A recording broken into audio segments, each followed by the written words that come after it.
Since the dawn of the visual medium, we've been fascinated with depicting history on screen. Many great filmmakers have endeavoured to portray historical events in an often sincere effort to peer into the lives of those who came before us, from stories of average people to grander matters, the rise and fall of civilizations, great wars, and their accompanying injustices. But putting history into narrative film is no simple matter. As historian R.C. Rack puts it, history, as it happens to us, is simply not just one damned thing after another. To recount it in narrative, as if it were, is to tell it poorly.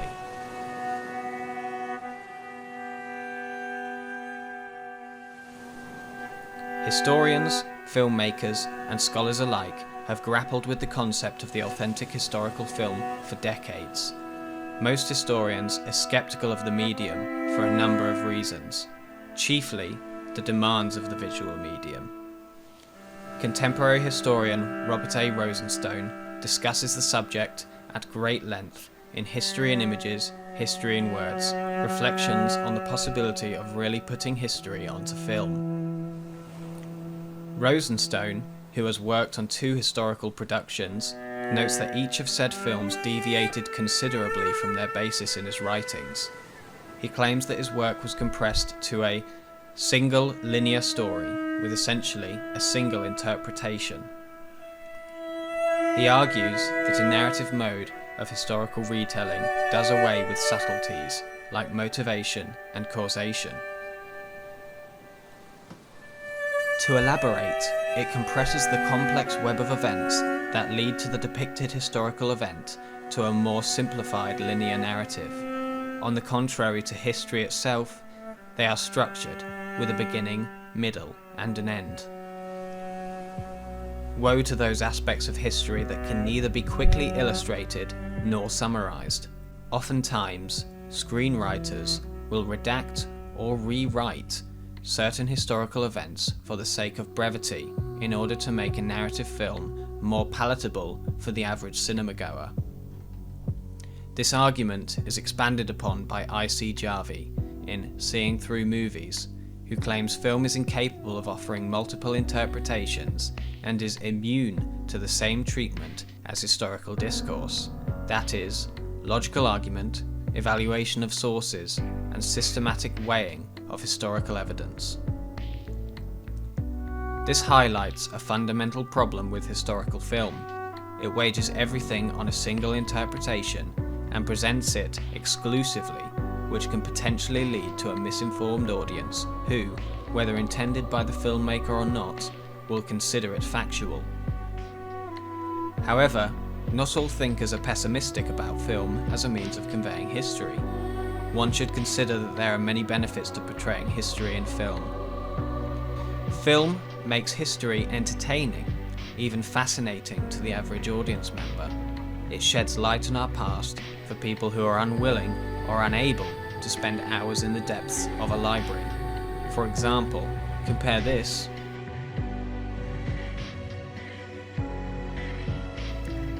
to this. I give you the werewolf!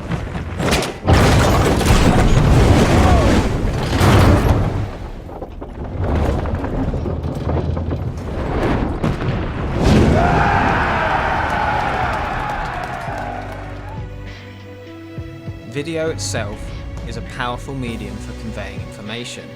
It is capable of putting us in the shoes of our ancestors, allowing the casual historian to truly empathize with and consider the significance of past events and their participants. Film bridges the gap which once alienated the average person from history. Unlike historical discourse, we can witness, for example, the terror felt by a man-at-arms in the thick of the fighting at the Battle of Agincourt, the triumph of a victorious battle, and the grief of lives lost as opposed to a mere description.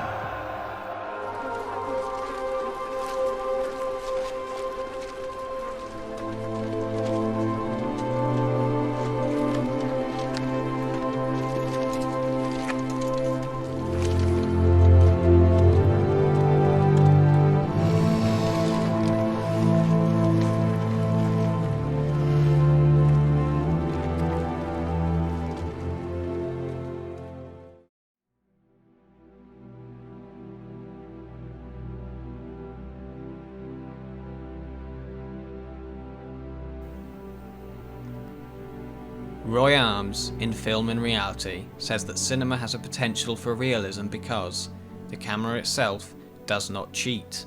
Rosenstone, while noting cinema's shortcomings, appears to be a proponent of historical film. He notes that an incredible amount of information can be divulged from a single shot of a movie, with much detail and specificity. Or so the saying goes, a picture is worth 1,000 words. Take for example this shot from Ingmar Bergman's The Seventh Seal. Set in the 13th century, our main character Antonius Block is a knight. We know this because he wears a long mail hauberk. His mail chausses have integrated feet with leather soles.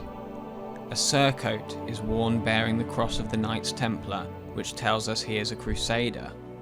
Above that, he wears a belt to support the weight of the mail above his waist.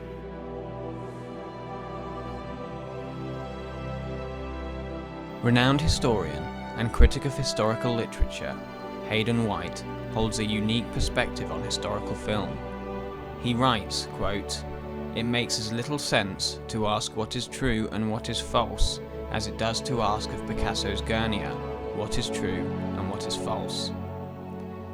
White maintains the view that the recreation of the past requires art as well as information, and that is indeed the case, especially concerning depictions of the medieval period.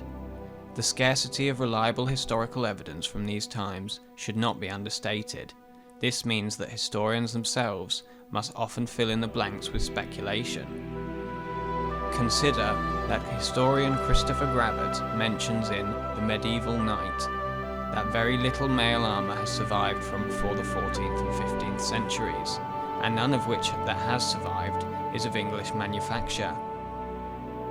All that remains from such early periods are artefacts that have been deliberately preserved by their creators.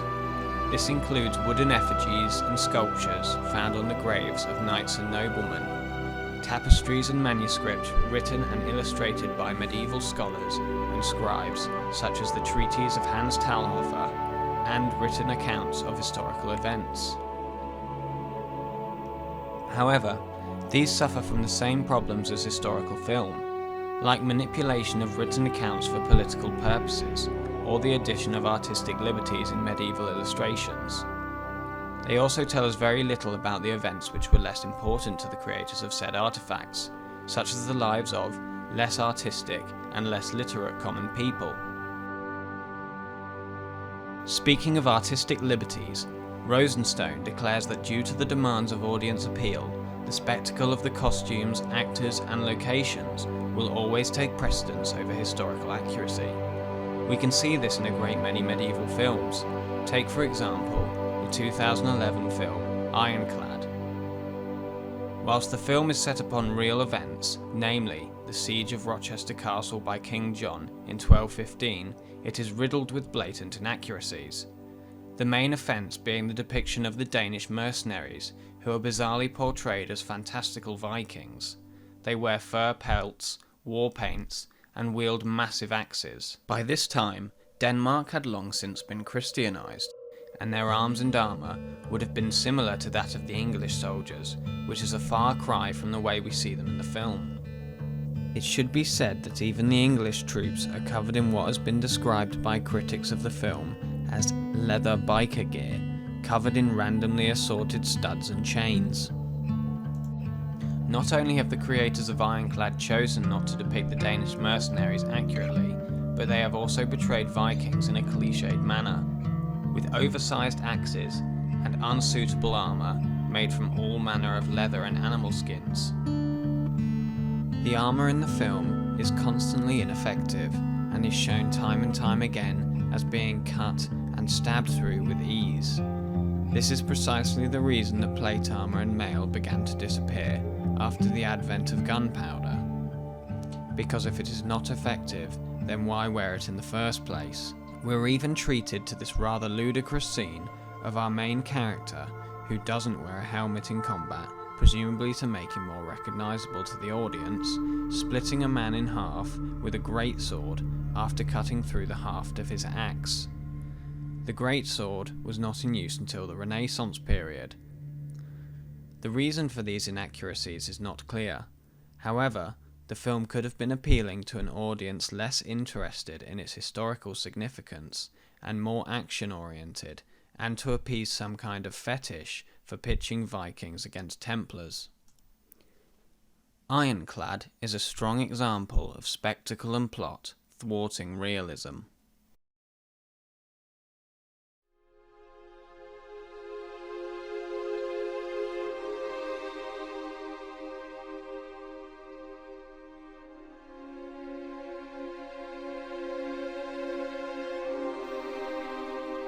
R.C. Rack, in Historiography as Cinematography, identifies a disconnect between filmmakers and historians. Here is the most widely influential mode of historical representation, almost wholly outside professional control, and immune to the usual methods of analysis and treatment. He observes that the disconnect has occurred with the rise in popularity of film over literature. Historical writings which are written solely by professional historians are now overshadowed by historical films produced by teams of people. Entrepreneurs, propagandists, journalists, dramatists, and technicians have taken over the task of representing the past in film. This statement holds true in Laurence Olivier's 1944 rendition of Henry V. Produced in the midst of World War II, Henry V was made to bolster British morale by reminding us of our decisive victory against the French at the Battle of Agincourt on October the 25th, 1415, during the 100 Years' War.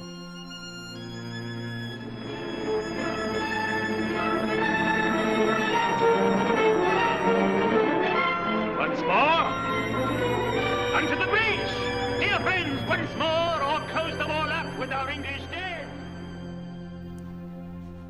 At the time, Olivier was requested to be pulled from military service to produce this film, and is recorded as having cut some of the darker and anti-war undertones from the Shakespearean play the film is set upon.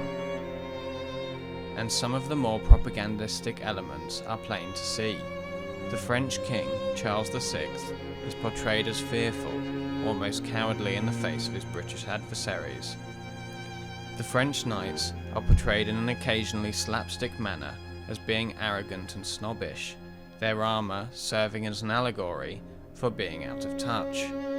Take for instance this scene of a French noble being lowered onto his horse using a crane. It could be said that this was the origin of a myth that has perpetuated itself throughout historical film and education, this idea that a knight in full plate armour would be cumbersome and sluggish. On the contrary, medieval plate armour was meticulously designed to accommodate the full range of articulation of the human body.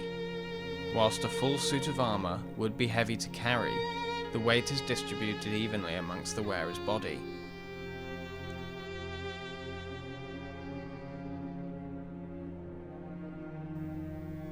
The same cannot be said, however, for the 2019 remake by David Michaud, The King, which depicts the events of, and leading to, the Battle of Agincourt in a more cynical light, with greater emotional depth.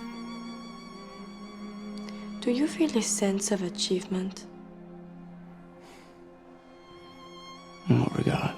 In any regard. I have achieved that which my father never could. I have united this kingdom in common cause. You have achieved momentary respite. A unity forged under false pretense will never be a unity that prevails. Whilst the film does maintain some of the source material's patriotic elements, unlike the brightly coloured chivalric jewels of Henry V, it depicts medieval warfare in a more realistic light, grueling, desperate, and barbaric.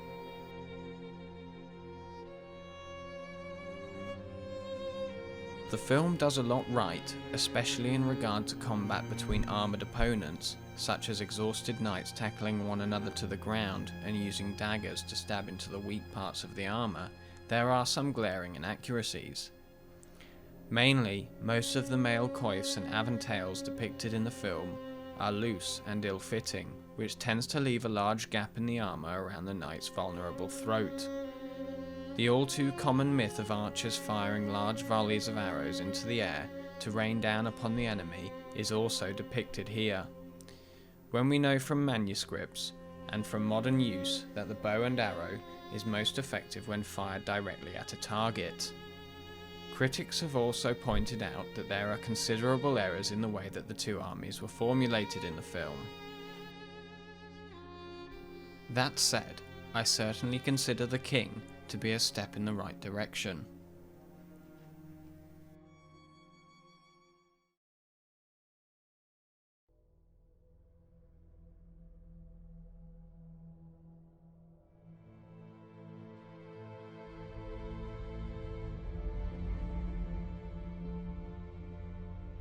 In recent years, it would seem from films like The King and The Outlaw King, which represent a strong effort in honest depictions of medieval arms and armour, vocal historians and history enthusiasts have begun to be heard by producers. However, smaller independent film studios, such as the Adoria Association or Adoria Olomouc, are leading the charge in historically accurate portrayals of medieval combat in film. They have been hailed by both fencing instructors and historical martial arts practitioners for their exceptionally choreographed and honest recreations of historical combat. Their short films showcase a great many historical techniques which are often shirked by larger budget films. Whilst not a film, but a similar medium, the video game Kingdom Come Deliverance is a game about the experience of a young man during the Bohemian Wars in the 15th century. The game was developed with historical accuracy in mind, and everything down to the combat and gameplay is well represented, as well as painting a vivid portrait of medieval life in the 15th century.